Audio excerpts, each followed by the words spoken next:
Hello, and welcome back to the podcast. In this episode, we're going to be talking about personal branding. But before we get into that, we need to back up and talk about the crisis that we're in right now. Currently, we are in lockdown from COVID-19, the coronavirus. And you'll notice that me and Elizabeth aren't in the same place.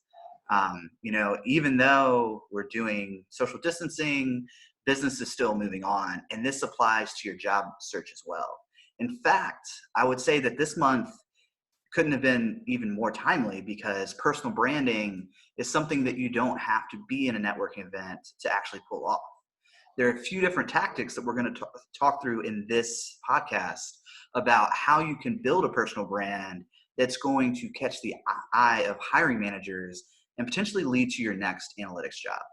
So let's start off this episode, Elizabeth, with what is the effect of COVID-19 on the job landscape, and how can you kind of thwart this negative impact through personal branding? Yes, excellent question. Very relevant for right now. I know This is a topic a lot of you are thinking about right now. So in terms of the job landscape, I'll speak to that first. There are a couple of things that we're seeing. So some companies on sort of the more dire end of the spectrum are unfortunately not hiring, and they're actually laying people off. Then we're seeing some companies who are adopting a wait and see approach. We're seeing others who are on a hiring freeze. And then finally, we're seeing some companies who are still hiring. They are continuing on with their postings, or they're even adding postings.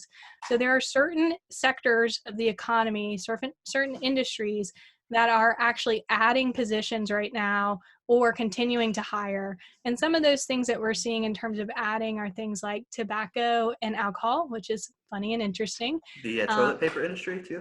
Right.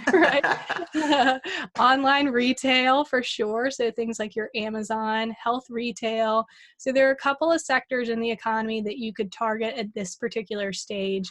And then I do want to just make sure to mention that some of these companies are still hiring, even if they aren't in these sectors. So there are a couple of great resources out there where you can learn more about this. Candor.com is one of them, Candor.co is one of them. We'll link that up. They are a user-generated database. So they have an Excel spreadsheet where people are generating information about their company and saying we're on a hiring freeze, we're laying off, or we actually are still hiring. So that's a really cool resource that has just organically come up.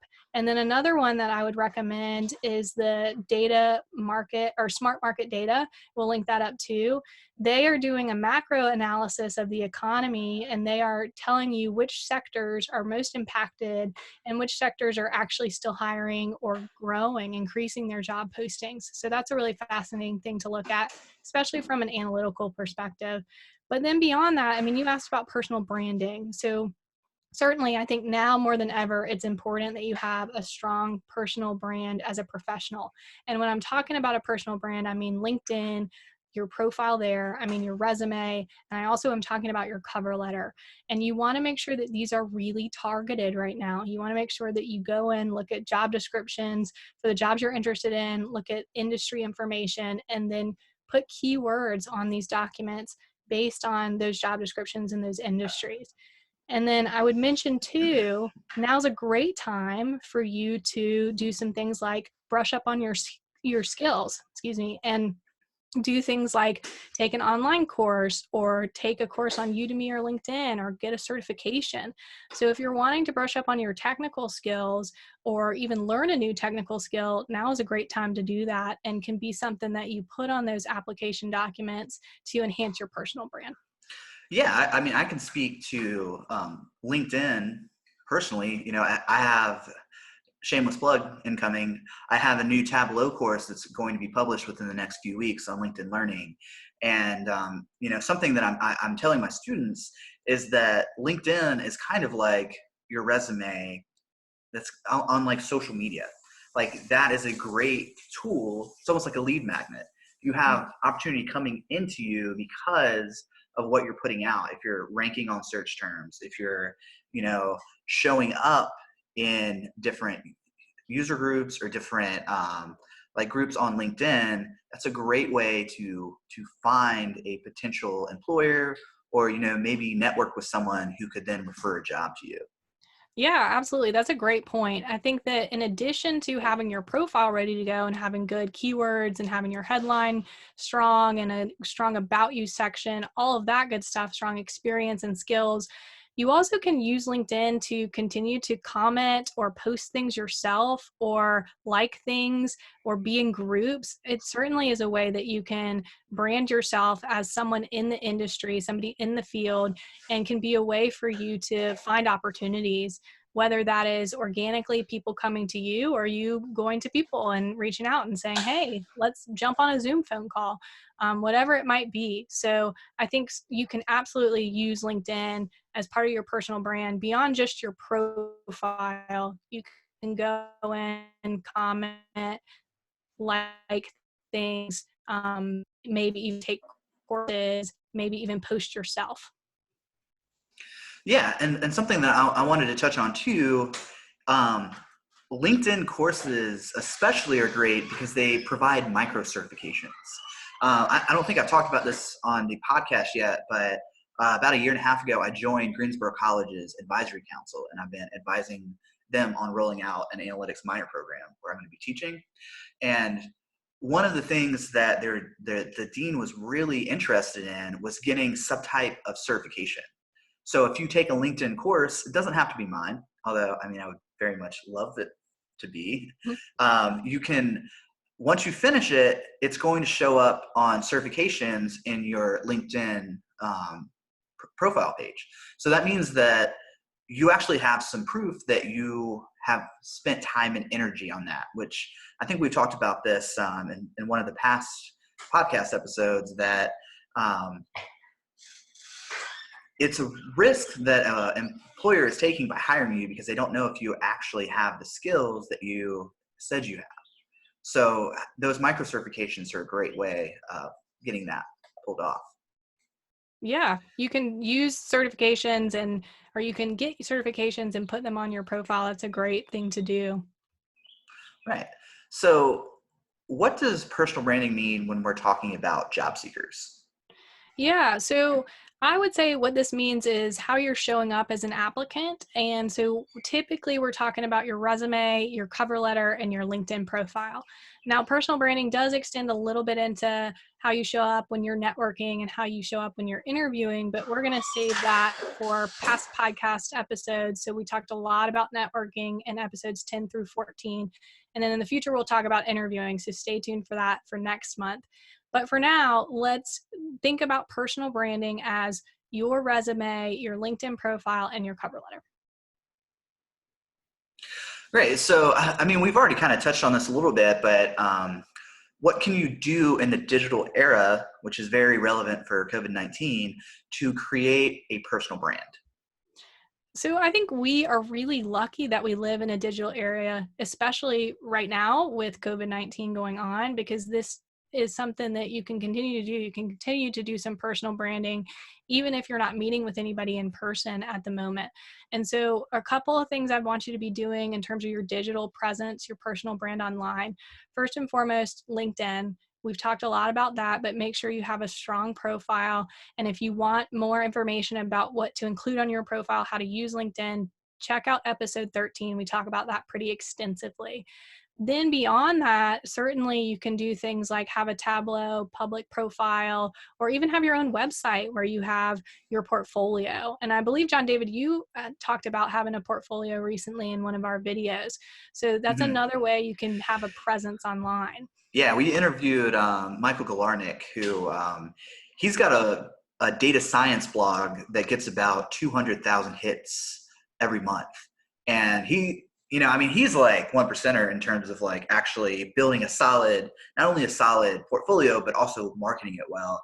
So he's got more job offers coming to him than he can, realistically take on. So if go back and listen to that podcast highlight, because he lays out kind of his approach and how he built that up. I mean, he's a little bit more into the technical data science-y aspect of things, but those marketing concepts of how he kind of established his personal brand and then built an audience that then led to, he actually, this is kind of coming off the top of my mind right now. He said that he's gotten job offers because he's been on certain forums where he'll answer a question that no one else has been able to answer, and then get a job offer right there on the spot of, hey, wow, this is impressive that you know how to do this. We need someone like you on our team. Are you interested? Wow. So, I mean, again, that goes to showing up, not only creating these profiles, but showing up and commenting and interacting with folks online. There's no reason why you can't do that from the comfort of your home. I mean, John David and I are a great example of that right now. Right. I am Few super blocks comfy. away, but we are chatting via Zoom. Yeah, that's true. Let's talk about resumes a little bit. You said that a resume is essentially like a personal branding tool. Mm-hmm. How can you sharpen this tool? How can you, make it fancy and really stand out from the rest? Resume. So first is a framework, and that's how you look at your resume. Your resume is a marketing flyer. So I think a lot of people think that this is just an exhaustive list of their job duties, but I would encourage you to think about this as a curated list of your accomplishments. So typically this is 1 to 2 pages. For students out there, this is going to be 1 page. For seasoned professionals, 2 pages will totally work. But essentially, think of it as your marketing flyer. It is meant to simply get you in the door. It doesn't have to have everything you've ever done on it, because you're going to have an opportunity to talk about yourself if your resume works in an interview. Second thing I want you to know is the biggest thing that I see in terms of a mistake is folks will talk about their experiences and they will talk about them like their job duties instead of talking about their accomplishments. So they might say something like, analyze data. Okay, so what types of data? What happened as a result of you analyzing it? Can you give me some quantifying information? So the 3 things I'm looking for when you are trying to create an accomplishment statement is start with a strong action verb, analyze, assess, oversaw, managed. Then state some quantifying information. So percentages, numbers, money, and tell me your results. So analyze data could become something like, analyze sales data to increase sales on X product by 5% within 3 months. That's way stronger. I mean, I told you what I did. I told you that I analyzed the sales data, and I told you the results. And I gave you some quantities, which gives me the context. How big of an impact did this have? The third thing I would say on resumes is remember that a lot of big companies are using what is called applicant tracking systems. So these are ATS systems. And so what they do is they are an algorithm that scans your resume and determines whether or not it is a fit with the job description. So the way that you can get around these is you can highlight keywords on the job description and then embed those into your resume. The second way you can get around this is networking, which again, episodes 10 through 14 talk about that.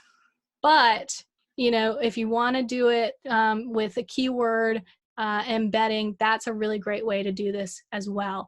And again, this goes back to targeting your resume, especially during this time. I want you to be targeting your resume based on the job description. That'll help you tremendously. JobScan is a great resource to use if you want to see how you're matching up. You can upload your job description and your resume, see how it matches, what percentage match it is. And then finally, the last thing I would say on your resume is remember that recruiters and employers and HR people are really strapped for time.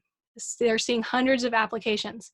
So most recruiters, employers spend about 6 seconds deciding whether or not they're actually going to read your resume, which means you need the most relevant information in the top third of your resume. So keep that in mind. Whatever you think is most relevant to that particular job, put it in the top third of your resume. Great. And this kind of leads into cover letters. So most jobs that you apply for require a cover letter. Not all. I mean, I don't think Michael Galarnik needed to write a cover letter once, he solved the problem. But if you're going more the traditional route of getting a job and you're applying on sites like Indeed or Monster.com, you need a cover letter. So how do you approach branding yourself in a positive light in a cover letter? So a few things here. I mean, I think first and foremost, think about the structure of a cover letter. It is a business letter. So that means that we want your contact information, hiring manager's contact information, and you're addressing it as a cover letter, Dear Mr. Smith, or as a letter. then it's typically 3 paragraphs. So the first paragraph is hi, the second paragraph is why, and the third paragraph is bye. So if you think about it that way, we can break down each of these paragraphs and talk about what you wanted to include in each one. So in the first paragraph, hi, we definitely want to include the position that you're applying for, if there's a job number associated with it, who referred you, if anyone, because that helps you get into the hands of a human, and why you want to work for this particular company. I think the big thing that I see is applicants will say something like, I'm really interested in X company because I want to further my career. Well, that is really about you. It's not about the company. So instead of saying that, identify something you really like about the company and talk about that. X company's commitment to sustainability is something that drew me to the position. Whatever it might be. I mean, do your research online, look and see if they're in news, look on LinkedIn. What are they talking about? Are they posting things that you really like and you want to highlight? But this shows that you've done your homework, which is great. And it also is a little bit of flattery. I mean, it shows that you actually want to be at this particular company. Then from there, second paragraph, this is the hardest one to write. This is your why paragraph. Why are you going to be a fit? What value will you add? And what I suggest here is similar to your resume where you're highlighting keywords and then embedding them in a cover letter. Highlight any time on the job description where you've actually done the thing they're asking you to do, and then link that to a past experience. So in my role as a data analyst, I use Tableau dashboards to analyze sales data. I mean, whatever it might be, but we're linking it back to when you used Tableau in the past and how you used it and how it had an impact. And that's what you want to talk about, is past experience that's relevant to this particular position. It doesn't have to be every past experience. It could be 2 or 3. And then from there, your conclusion is your last paragraph, your bye paragraph. And this is where you essentially thank the person for taking the time to talk with you, and then state your plan for follow-up. I think a lot of people forget to do that. So thank you so much for your consideration. I would welcome the opportunity to interview. I will plan to follow up with you in 2 weeks. Something simple like that. So that's really your conclusion paragraph. And those are the big things I want you to include in your cover letter. But I think the biggest piece, if I was going to give you one takeaway from this section, is that middle paragraph is incredibly important because you're linking your past experience with the job duty, with what they want in the candidate they're hiring. Sounds good. Wow, that's like a really, really in-depth breakdown of cover letters. Yeah. Yeah, and well, so far we've touched on, we're in the middle of the lockdown right now, and personal branding is actually a solution to you. So if you're dealing with this uncertainty, personal branding and branding yourself, in a positive light can help continue to bring you opportunities. Even, unfortunately, I think we're going to see an economic downturn from this. Hopefully not super long term, but who knows? I mean, this could be the start of a pretty nasty recession.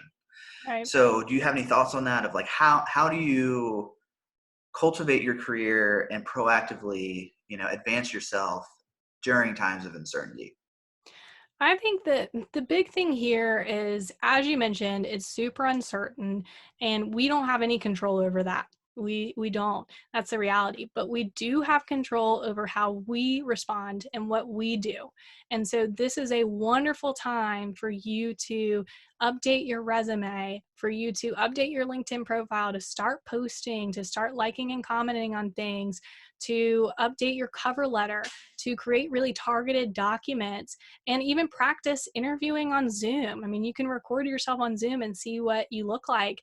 And I think we're going to see a lot of more virtual interviews in the future. So this is a time to practice that. It's a time where you can get some skills and certifications, like we mentioned, by taking a course online. So there are a lot of things you can be doing right now to improve, enhance your personal brand, and there's nobody stopping you. I mean, absolutely take advantage of this. Yeah, it's almost like you can see that, reframe this almost as like, this is an opportunity for me to get a fresh start. Absolutely. Yeah. And you may have some time that you dedicated to something else that is available right now for you to do all of this updating and all of this additional professional brand or personal branding and professional experience, if you're going to do a certification or an online course, to take advantage of that. I think there's a lot of negatives being talked about, and certainly this is going to have an impact on our economy. We're already seeing it. However, I think you can be proactive right now and do everything in your power to become a really strong applicant, to have a really strong personal brand. Right. Well, I will say this, that in terms of industry and skill set, I think that analytics is not going anywhere. I I mean, agree. we literally live in the age of information. And if you have analytic skills, you can mine in the information age for value. Yeah. And I mean, I see that's essentially what I've built my career around, and, my consulting agency, and also my teaching around. I teach both like entry level people and then CFOs, CMOs, CEOs, how to connect to a data source and then pull out the information that can drive their decision. That right there, if you can master that skill Yeah. set, you're always going to be in demand. Well, I shouldn't say always. I mean, but for the foreseeable future, that is a skill that is going to give you a little bit of certainty that you can, make an income. I think that's a great point there too. And even in the midst of this, some of the numbers I gave you, or some of the things we were talking about, I didn't give you actual numbers today because you guys will see the links we're going to link up and you'll be able to look at the economy that way. But think about even that analysis. That is a data analyst. That is a business analyst going in and saying, this is how this is impacting our economy right now. And we're tracking that in real time, in live time. I've been continually impressed with how people are tracking even the healthcare system, tracking what's going on with our economy. And those are business analysts, data analysts doing that information. So we wouldn't even be able to provide that for you 20 years ago. It would have taken a much different approach, probably would have come directly from the government. So that's really cool and an interesting way that we're even seeing analysts doing some analysis right now in the midst of this pandemic. So I think you're absolutely right, John David. I think this is an industry that is, or a field that is super hot, and we will just have to see what happens. I mean, none of us can predict the future. So we'll have to see what Right. happens with the larger economy. But I think being a data analyst generally is a good place to be. Yeah. Well, I think that pretty much wraps up this episode. Thank you so much for hanging out with me online, Yeah. Elizabeth. Thank you. This was fun. Yeah. We'll see you guys next time. See you next time.